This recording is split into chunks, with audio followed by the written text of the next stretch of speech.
Brilliance Audio presents Look for Me by Lisa Gardner, performed by Kirsten Potter. Perfect fall day. That was the problem. Boston Sergeant Detective Dee Warren knew from past experience that perfect days were never to be trusted. And yet, with her 5-year-old son Jack giggling excitedly as he pulled on his sweatshirt, and her crime scene expert husband Alex all smiles as he dug out an LL Bean canvas bag from their closet, it was hard not to get into the spirit of things. Apple picking. One of those crazy domestic things other families did, and now she and her family would do. Apple picking, first thing this bright, crisp morning, to be followed by a long-awaited visit to the Humane Society. Dog, with a capital D. Jack had been begging for one since he could talk. In the past 6 months, Alex had suddenly taken his side. Pets are good for kids, he'd explained patiently to Dee. They teach responsibility. We're never home. How responsible can we be if we're never home? Correction. You are never home. Jack and I, on the other hand... Low blow, Dee had thought at the time, though the truth was often like that. So, Project Dog for her over-the-moon, beautiful little boy, and her quite charming and still-had-the-moves husband. Fine print? They all had to agree on the mutt in question.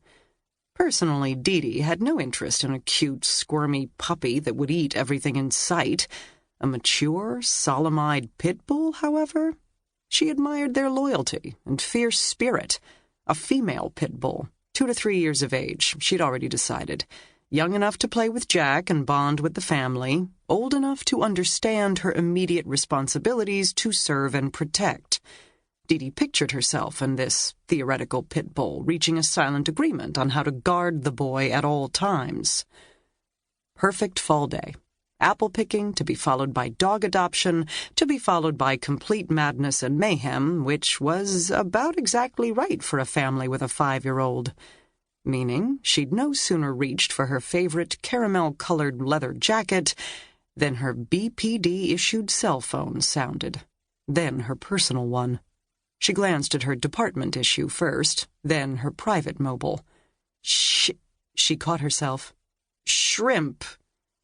Jack stilled in their tiny foyer, lower lip already jutting out mutinously. Alex's look was more sympathetic.